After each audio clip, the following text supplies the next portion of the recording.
आज है फ्राइडे का डे, 15 जनवरी 2021 है। पीवीआर लिमिटेड का क्वार्टर 3 का फाइनेंशियल रिजल्ट आया है। क्वार्टर 3 का फाइनेंशियल रिजल्ट जानने से पहले कारोबार की स्थिति देख लेते हैं। प्रीवियस क्लोजिंग का मतलब कि स्टॉक गुरुवार के दिन 1436.65 पर क्लोज हुआ था। आज ओपन 1431 पर हुआ, हाई 1486 का बना, लो 1426 का बना। Adjusted closing price 1474.60, closing 1473.90। 52 week high 25 फरवरी 2020 को बना 2103 रुपये का। 52 वीक लो 19 मई 2020 को बना 711 रुपये का। Security wise delivery position, quantity traded 25,55,661, deliverable quantity gross across client level 4,46,206, percentage of deliverable quantity to traded quantity 17.46%। और अब जानते हैं क्वार्टर 3 का financial result. Statement of unaudited consolidated financial results for the quarter and 9 months ended December 31, 2020। Rupees यहाँ पर लैक्स में दिया गया है।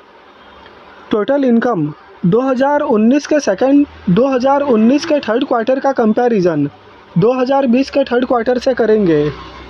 टोटल इनकम 2019 के थर्ड क्वार्टर में 92,389 लाख रुपीस था और 2020 के थर्ड क्वार्टर में 32,013। तो यहाँ पर टोटल इनकम में गिरावट है।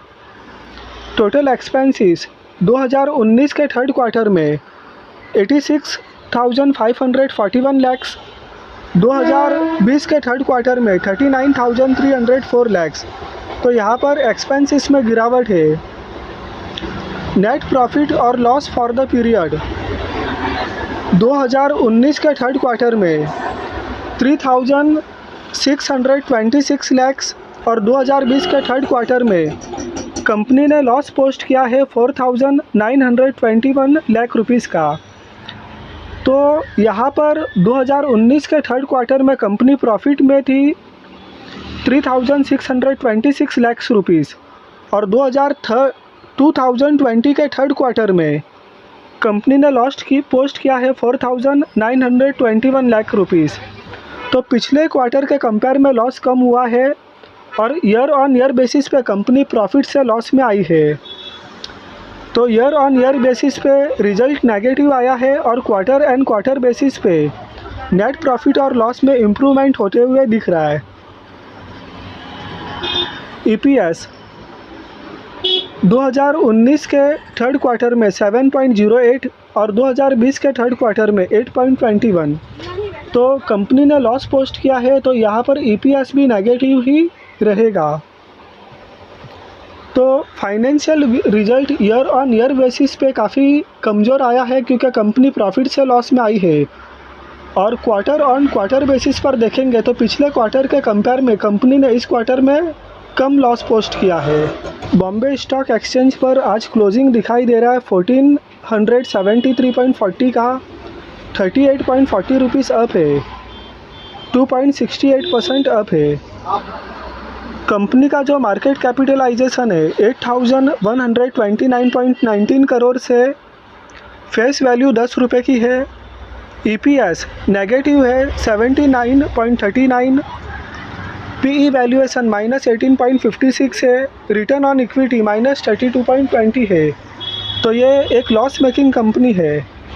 प्रमोटर के पास में 18.79% का स्टेक है, पब्लिक के पास में 81.21% का स्टेक है।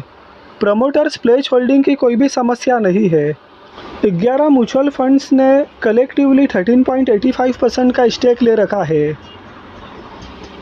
147 फॉरेन पोर्टफोलियो इन्वेस्टर्स ने 38.50% का स्टेक ले रखा है। तो काफ़ी ज़्यादा फॉरेन पोर्टफोलियो इन्वेस्टर्स ने इसके अंदर स्टेक ले रखा है। स्टॉक में प्राइस का मूवमेंट कैसे रहा है पिछले कुछ महीनों में, तो ये 1 मंथ के चार्ट पर देखते हैं। सबसे पहले कि मार्च 2020 में हाई बनता है 1926.95 का। मार्च 2020 में 1926.95 का हाई बनने के बाद में मई 2020 में लो बनता है 705.33 का। तो मार्च 2020 के बाद में मई 2020 में स्टॉक काफ़ी गिर जाता है, आधे से भी ज़्यादा। मई 2020 में 705.33 का लो बनने के बाद में स्टॉक अगस्त महीने में हाई बनाता है 1469.25 का। अगस्त महीने में 1469.25 का हाई बनाने के बाद में दिसंबर 2020 में हाई बनाता है 1507.65 का। दिसंबर में 1507.65 का हाई बनाने के बाद में 15 जनवरी 2021 को आज क्लोजिंग होता है 1473.90 का। तो आज स्टॉक 1473.90 पर क्लोज हुआ है। तो स्टॉक ने अगस्त 2020 का हाई 1469.25 के अबाउ क्लोजिंग दिया है।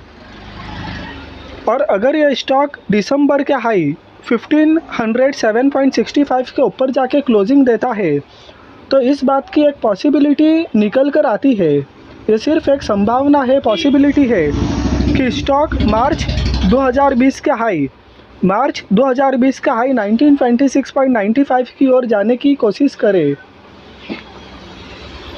तो 1 डे के चार्ट पर, तो 1 मंथ के चार्ट पर ये एक पॉसिबिलिटी इमर्ज होते हुए दिख रही है। तो जो क्वार्टर 3 का फाइनेंशियल रिजल्ट आया है उसमें ईयर ऑन ईयर बेसिस पे कंपनी प्रॉफिट में से लॉस पे आई है।